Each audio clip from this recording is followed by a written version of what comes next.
What's going on, everybody? It's your boy GemMint, and I'm here with the new comic book day reviews. As always, I'm going to go over these as spoiler-free as possible. Make sure you stick around until the end of the video for both my pick of the week, the weakest book, and the pick of the week, the best book of the week.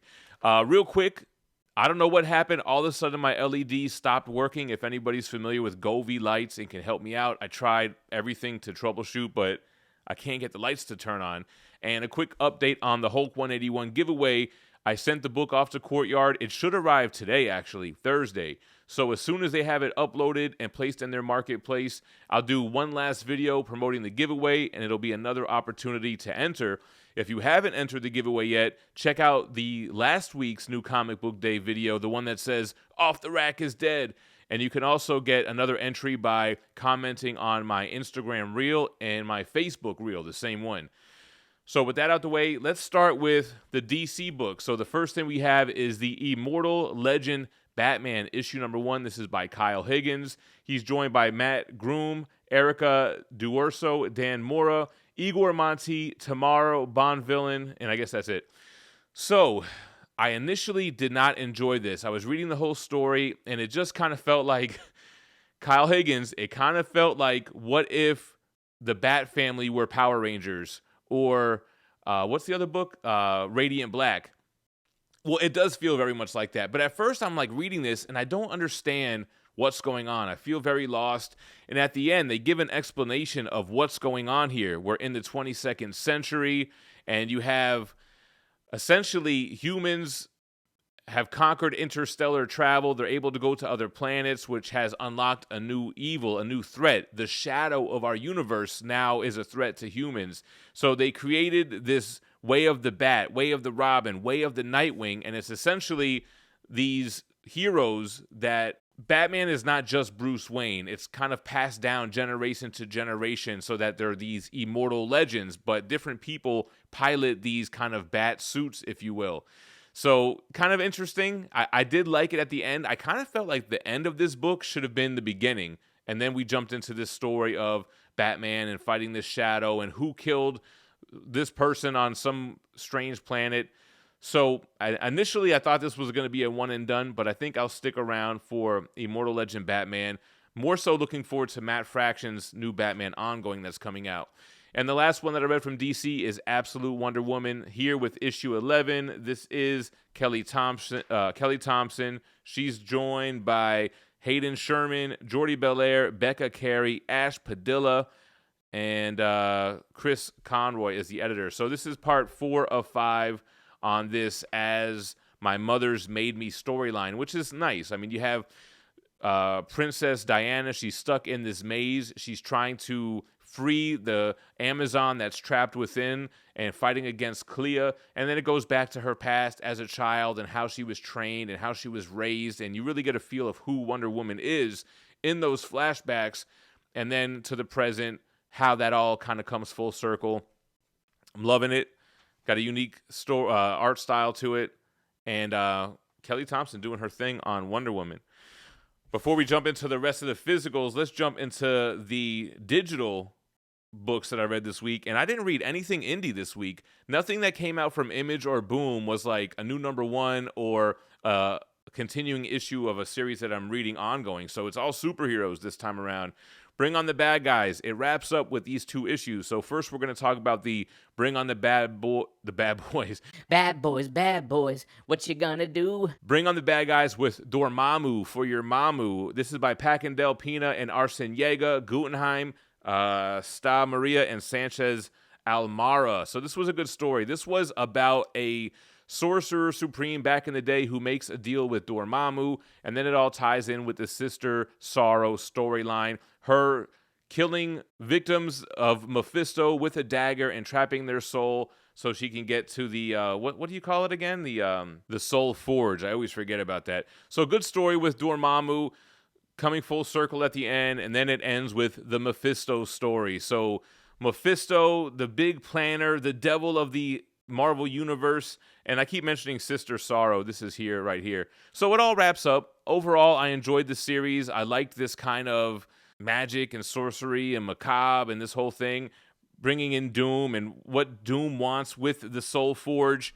So it's a pretty cool story. Bring on the bad guys. They did the thing in this issue too. So if you know what I'm talking about, you know what I mean.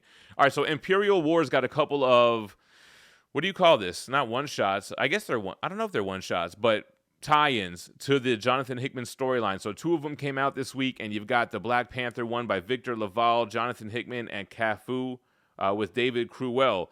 So these tie-ins are not necessary to the main story. Wakanda has been blamed for the assassination of these galactic leaders. So this is kind of like from their perspective, their point of view, trying to explain to the Hulk that they're not responsible for these killings. They didn't sign off on the assassinations. And basically it's Wakanda's perspective in this whole war. Got some Krees, some Skrull, and this, that, and the third. So that was that one. And then you had a She-Hulk tie-in by Stephanie Phillips, Jonathan Hickman, Emilio Lazo, and Matt Miller. So I really like this one.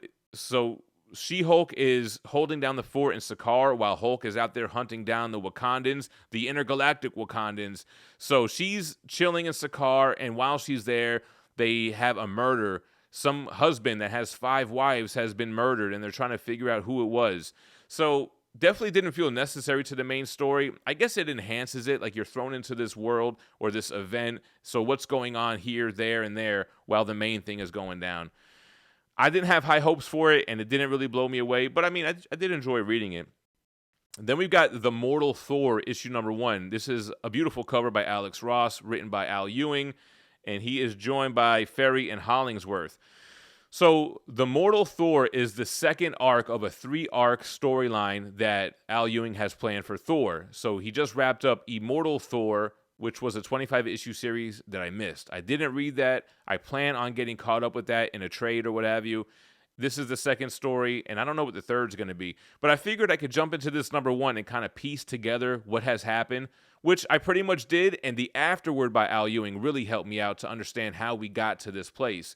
So where are we? So as you can see from the cover, you have Thor. He's immortal, but he doesn't know who he is. He thinks he's this guy named Sigurd. So Sigurd is just this guy. He can only remember 3 things. His name, I don't even remember what the other 2 things were. But he doesn't know he's Thor. He's just got memory loss. He's living in this apartment that somebody gave him, but he knows that the rent is due, so he goes looking for a job, ends up going to this construction site because he knows that he used to work with his hands. And when he quickly finds out that there's something wrong at this site, there's something bad going down here, he decides to walk, and it kind of just shows his moral compass, even though he doesn't know who he is. Then you have a couple of other characters that are introduced. I don't really want to get into it. So I did enjoy it. I want to keep reading this. I will try to get caught up on Immortal Thor, but here's the afterword by Al Ewing that really helps, and it's really well written. The way he says, let's begin again. You hold in your hands. Issue number 1 of Mortal Thor talks about it, then kind of goes back. Wait a minute. Before that, there was Immortal Thor. Before that, there's 787 issues of Thor that Marvel Comics have told. Before that, he's the Norse god of thunder that thousands of stories have been told about. So pretty cool afterward, especially if you're just trying to jump on, which I guess this is a pretty good jumping on point. Lastly, from the digital reads, we have X-Men. This is a one-shot called Tooth and Claw by Packnadel, Nevis, Sevi, Hesley, and Bartolo. So this is 2 stories. It's a Magneto story first, and then a Beast story. The Magneto story I thought was kind of slow. It ties in with the current X-Men run, so you have Magneto in a wheelchair, puts back on the helmet, but then it's really like a lot of flashbacks to him during World War II and trying to save this girl in a car accident. I guess Magneto doesn't have his powers in this arc. I'm not up to date with this arc either, but I do have the trades for it. And I almost stopped reading this. I almost gave up on this, but the Beast story was really good. So you have a new mutant. This is technically a first appearance of a mutant mimic that they dub Blank Slate. So this mimic changeling, kind of like a morph type of character, becomes Beast, and it's cool because Beast has had a couple of identity crises over the last few years. He ended up going bad in the Age of Krakoa. Then there's this Dark Beast from Age of Apocalypse. So he's dealing with all those issues, and the current Beast is his consciousness in a clone that was created by Beast from Krakoa. So he's dealing with that. He's going through a lot. He's not really adapting well to the new team and being part of the X-Men. So then you have this mimic that comes around, takes a liking to Beast, takes his persona, and starts wrecking havoc and all that kind of stuff. But it was a really good issue, though. I actually dug it, and I'm glad that I read it. If you guys missed out on any of those San Diego Comic-Con exclusives, look no further than that Spider-Man booth on Whatnot. They've got the Invincible Universe Battle Beast exclusive by Ryan Otley, the Marvel Swimsuit Special by Rose Besh, and they even got that rare Jim Lee Hush 2 black and white cover. Make sure to bookmark that Spider-Man booth's upcoming shows and give them a follow. We're back to the physicals. We have The Death of Silver Surfer, issue number 3. This is by Greg Pak. He's joined by Kumar and D. Armada. So we finally, this issue really kind of puts a lot of the puzzle pieces together. We know that there's this organization out there, and that's who this girl that we've been introduced to works for. What is her name? Something Coy. Kara Coy or something like that. Let me get her name real quick. Kelly Coy. So Kelly Coy is this mercenary, and she helped capture Silver Surfer using the blood of Galactus. So that's the whole thing, because if you recall from the last issue, Galactus is like this dead celestial floating through space. We find out more about that. We find out that this alien civilization was able to hurt Galactus, drawing his blood, which ended up dropping onto a planet, killing millions of people. So cool stuff, backstory with the whole Galactus, blood of Galactus, and that's what's got Silver Surfer captured. Fantastic Four are here to rescue him. It's basically a Fantastic Four versus Kelly Coy story. So Death of Silver Surfer, the only thing about this is it's not really a Silver Surfer-centric story. It's more about this new character, this Kelly Coy. So it was okay. All right, guys, pick of the week. The weakest book. I can't believe this, man. Ultimate Spider-Man 20, I think was the weakest book that I read this week, at least, and obviously I didn't read everything, but man, this is like my favorite ongoing series by Jonathan Hickman, Messina, and Wilson. I just thought it was super slow. Here, this is the whole issue. Just talking. Mary Jane and Peter have a meeting with Harry and Gwen. All cards are on the table. Mary Jane this whole time has been kept in the dark about Gwen Stacy as Mysterio and Harry Osborn as the Green Goblin and all this stuff. And it was just a slow moving, not a lot of action, not a lot going on. The only thing is I really did, these Marvel comics got me excited for stuff that's coming out in the future. Spider-Man Noir issue 1's coming out. You have this new jumping on point for X-Men that's coming out. What is the X-Men thing? Here it is right here. The Age of Revelation. So X-Men, Unbreakable X-Men 1, Long Shots 1, Laura Kinney, Sabretooth.